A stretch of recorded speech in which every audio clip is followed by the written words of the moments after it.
Hi there, this is Dr. Lara Ervin-Kassab at San Jose State University's Department of Teacher Education, and this is a video on co-teaching online. This particular video focuses on co-planning. So the first question is, why should we co-teach online? Even more so than in the face-to-face classroom, student-to-teacher ratios really, really matter online.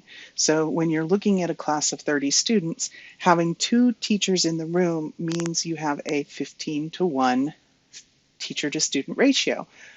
You can use breakout rooms to effectively make smaller groups to be able to do some of the co-teaching model strategies, which are covered in other vodcasts. It also really fits with the fact that for online teaching, 15 is a huge class. The smaller the groups interfacing with a teacher, the better. It also means that when you have 2 different teachers in the room, the virtual room in this case, you can monitor student input both in breakout rooms and in the whole room more easily. It's very difficult to do that as just one person. So why should you co-plan? Why not just go in and say, okay, here's what I'm going to do, you follow me? When we look at actual authentic co-planning, it provides a lot of space for creativity, for collaborative conversations, for us to be able to take what we start with and make it even more interesting, engaging. Bringing 2 brains to the table is very important. Having those 2 different perspectives and ideas helps share and gear towards deep learning opportunities rather than simply throwing a lot of facts at students. It's also easier to start thinking outside the box with different expertise. When 2 different people, you've got the lesson you've done forever and ever and ever, and now you're moving it online, and you've got another person's perspective to help you really think outside the box to be able to do that. So when you talk about getting started with co-planning, whether it's face-to-face or online, here are a few things you really need to consider. First and foremost, discuss your philosophies of learning and teaching with one another. If one of you is super constructivist and the other one is super behaviorist or very traditional, you need to come to a happy medium where you're both going to be comfortable with the way you're approaching teaching, the way you're approaching assessing. So having that conversation, and a simple question such as like, what do you think really good learning in the classroom looks like? What does it sound like to you? Having that kind of discussion can really help you understand where you're both coming from. Set a regular time to plan and stick with the schedule. You can make up your minds as to whether it happens right before, a few days before, right after you co-teach a lesson, but you want to have that regular time to plan with one another and check in, and then determine that schedule and a format for lesson plans. So in universities, we all have a multitude of lesson plan templates.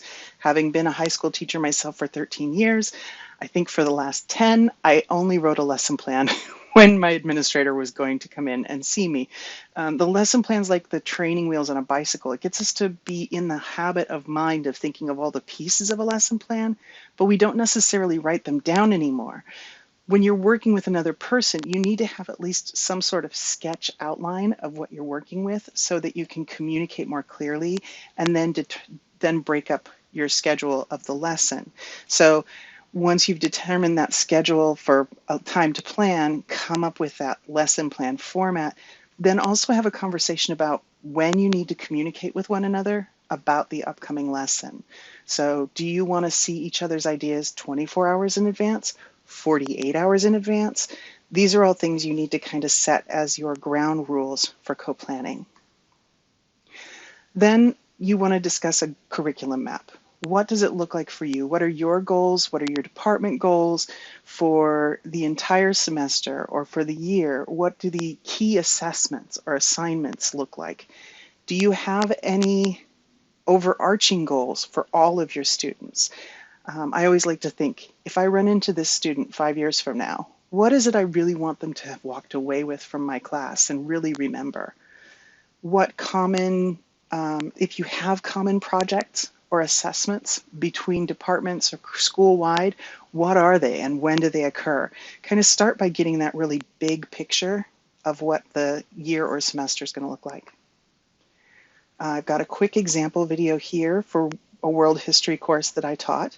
If you want to pause the video on these example slides and read through them yourself, please do so.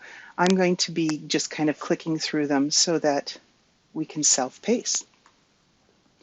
So the next thing is to look from the curriculum map of the semester or of the year to individual units. So for each individual unit, what are your goals, your objectives, your assessments? And when we're talking about those goals and assessments, it's not just what topics the unit includes, but the language that you're going to help students use to think like or talk like or write like a historian, like a author, like a mathematician, like a artist, right? So all of those like a things, you want to think not just about the content that you're teaching, but how you're teaching students to communicate in that language of the content area. Think about project performance and summative assessments. So that big assessment that comes at the end of the unit. What is it? What does it look like? How is it helping students just demonstrate what they've learned in that unit? So again, here's another example slide from that same world history class looking at kind of a unit plan. Feel free to pause and read. Then you get down to the lesson level. And so what are your goals, objectives, and assessment? And again, all of these things need to tie together. So your curriculum map links to your unit plan, which links to each individual lesson, kind of in a spiral down to the more specific day-to-day activities. You want to always be grounded in your goals and objectives for the lesson. Again, those content objectives that are tied to standards, I usually start with what my personal objectives are for the lesson, and then I go check the standards and see what standards fit what it is that I know my students need to do based on what I'm seeing in my classes, where we're going, and where those big ideas are. I don't go standards to lesson. Personally, I go lesson to standards. The same with language objectives. And again, thinking about how are students going to demonstrate learning those objectives.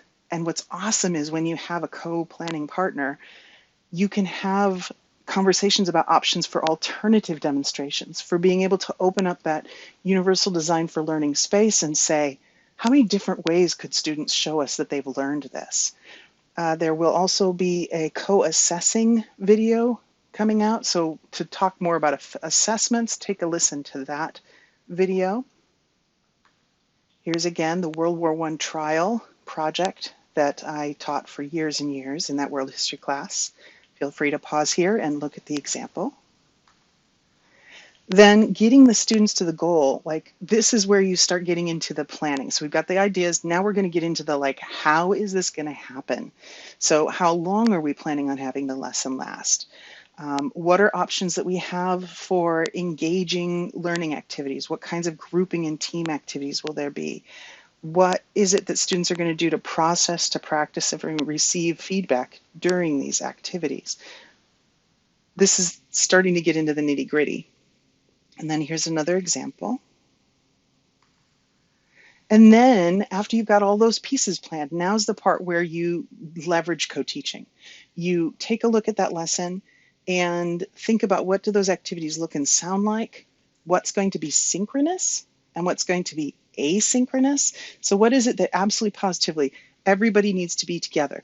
You need to have group time together. Those are the things that have to be synchronous. As much as possible, plan for things to be asynchronous. So you can really maximize that time you're together into engagement and collaboration. And then once you do this, here's an example for looking at leveraging co-teaching. And it's got a couple of the models that there will be videos on how to do team teaching. So for this particular lesson, things like one teach, one observe and assist would be I'm teaching the lesson in a Zoom or in another conferencing platform, and my co-teacher is reading the chat and monitoring and asking questions out of the chat back to me, calling on students so that we can both be engaging and active in the lesson at the same time. Then we get students to go out into breakout rooms, and each of us takes a certain number of breakout rooms to monitor. Again, these are all pieces where these co-teaching strategies can make your online teaching a really rich experience. In order to have successful co-teaching, you need to have patience. You need to come in with a listening to understand mentality, have respect for one another, and of course, a very good sense of humor. This is a collaborative effort. For more, here are a few links. Go ahead and pause here and take a look at some of these good links to great resources for co-teaching. And as usual, none of us is as strong as all of us. So post any resources or ideas that you have for co-planning, any experiences that you've had that were really successful, so you have some tips for other people. Post them in the comments below. And don't forget to consider accessibility and feasibility in any suggestions you make. Thank you so very much.